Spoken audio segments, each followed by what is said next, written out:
Hey, what's going on, guys? It's Bash Bender coming at you from the Bender Building, and have I got something special for you today.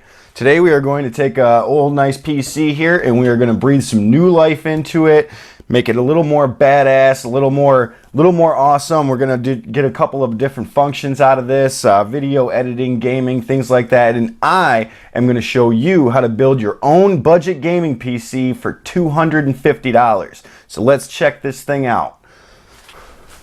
Alright, so what I've got rocking right here, this is the Dell OptiPlex 755. Now, this thing was built in 2007, 2008, something like that. And it's a good starting point. It's kind of a mixed bag when you take a pre-built PC and want to add new components to it, because space and parts availability for these things can be a little frustrating, but the things that we're going to be doing today, I was able to get all the parts for. We're going to be upgrading the power supply. Now, it's already got a 300 watt power supply in it, which is pretty awesome for what we want to do. But we're going to be upgrading the power supply just to make sure we've got an extra oomph.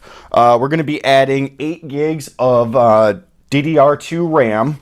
We're going to be adding a USB 3.0 card to this rig, and then we're going to be ramping it up with the Gigabyte GeForce GT 1030 graphics card. Now, if you guys have been paying, and we are also upgrading the processor as well to this has got a dual core in it right now. We're going to be upgrading to a quad core. Now, as far as the graphics card goes, with the big boom in Bitcoin and cryptocurrency mining right now, finding good graphics cards at good prices is very, very difficult to do. This one, however, to the best I can tell, has not been affected by that market because it's not really meant for mining. It's more meant for gaming than anything else. Now, the reason I went with an NVIDIA card over an AMD, this computer is also going to be used for video editing for the channel, and Sony Vegas, or I think it's made by Magix now, Magix Vegas, it's preferable or preferably used with something with more CUDA cores, and that's what NVIDIA cards specialize in, is CUDA cores. So we went ahead with that one, and I can already hear you guys in the comments, well, why didn't you get this video card? Why didn't you get this video card? Trust me, this is the best one for this rig. Inside this thing, there's very, very little room for expansion. As a matter of fact, one thing I would recommend if you want to spend a little more money and get a bigger graphics card that takes up 2 slots, do not get the OptiPlex 755, get an OptiPlex 990. Now, granted, it's going to cost you a little more money to do that, but you'll have more space. You can put larger graphics cards in it. This one, I can only fit a single slot card in it, so that was why I went with this one. As far as single slot, low profile cards go, the GT 1030 is the best one on the market right now. It still rocks DirectX 12 and all the fun new drivers for all the current games. You know, it even has some functions that the 730 and the GTX 750 do not have. So that's why I went with that card. But I'm going to crack this thing open, kind of show you what's on the inside, and then we're going to go from there, all right? All right, so this is the inside of our OptiPlex 755. Here we've got the power supply here that's going to be upgraded. Back here we've got 4 gigs of DDR2 RAM, which is going to be upgraded to 8 gigabytes of DDR2 RAM. Underneath here is our processor. We're going to be upgrading that from a dual core to a quad core. And then this is going to be where our graphics card goes. Now, if you notice, this is the PCI Express slot, and it is the last of the available card slots here. So you can't expand it to 2 unless you want to cut out part of this cut out part of the chassis right here, which I don't want to do because I need to use that for potential fan space or anything like that. So like I said, if you want to get a bigger graphics card, you're going to want to go with an OptiPlex 990. That one has a PCI Express lane where it's got two more of these card slots available for you to make upgrades. But this is at the beginning of our project, and then this is our hard drive here. That'll get upgraded later down the road. But right now we're just worried about the computer's performance at this point. So power supply is going to get changed out. The RAM right back here, the processor, the graphics card, and then we are also going to install a USB 3.0 card for data transfer. All right, so we finished all the installations of our new products. Up here we have our 600 watt 80 plus rated power supply. Back here we've got the 8 gigs of RAM, 2 gigs per stick. Underneath here you can't see it too well, but we've upgraded from a dual core processor to a quad core processor.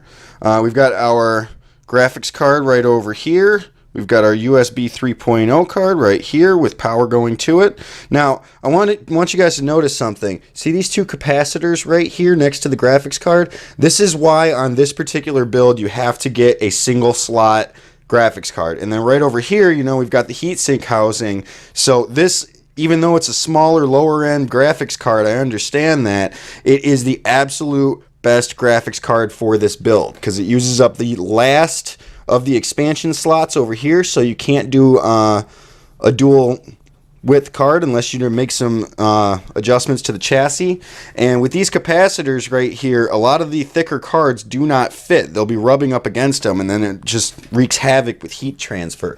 So that's why I went with this card. Now, there are better cards out there, but like I said, for this particular build, this is the best card available. It's the most updated, has the newest drivers. Now, the other thing you might notice is cable management inside of these pre-built computers can be kind of a nightmare. It's definitely where buying your own chassis it has an advantage. You can run the cables through the back of it. This, you do not have the option to do that. So I've done the best I can with the cable management, but it's still going to be a sloppy mess. So that's a little too bad. But we're going to go ahead and get this thing put back together and get ready.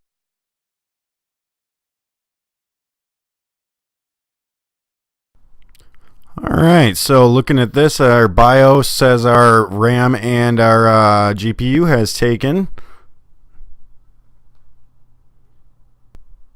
And here we can see that our performance increase has skyrocketed almost 3 times its original value. It went from 435 to 1057. Very, very impressive for these upgrades.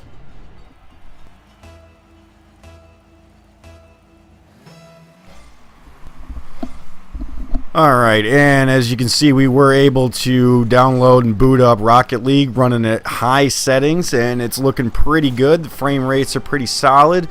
The only time I noticed a downfall in frame rate was when multiple characters were on the screen all using boost at the exact same time. But other than that, yeah, it's running flawlessly, and I all right, so there you have it, guys. We took an old school gaming PC about 10 years old, ramped some good parts into it, some updated stuff, and we got a really nice performance boost out of that thing.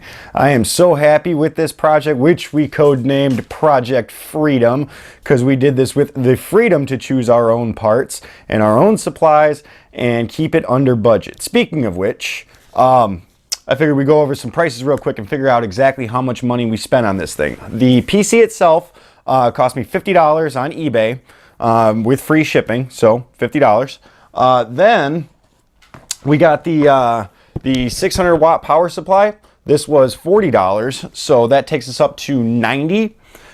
Then we got the USB 3.0 card. That was another 20 bucks. It was like 18 something, but we'll round up to 20.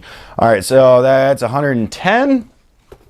Our graphics card cost us $75 with free shipping, so it puts us at $185.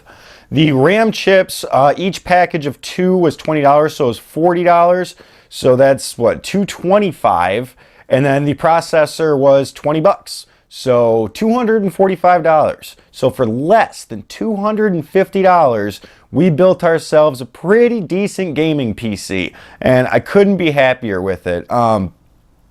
I was really happy with the way everything ran. Like you saw, Rocket League was looking really good, and I went on to Can I Run It, and it can run GTA 5, it can run many other things. The amount of performance that you get out of this is pretty solid, so I was really happy with this build. I hope you guys were too, and you learned a little something along the way. As far as our giveaway last week, we were giving away a box of Super Mario cereal. Now, only 2 people entered that contest, and I flipped a coin. I tried to get it on camera, but it's really, really hard to hold a camera and flip a coin at the same time. I did do it legit though. The winner of that contest was E-Man Gamer. Congratulations, buddy. Go ahead and shoot me a private message and let me know your address, and I will get this shipped out to you as soon as possible. For those of you that are also interested in further contests, we'll be doing those later down the road. Just be subscribed and tune in next time, where it always has been and it always will be Bash Bender. Catch you later.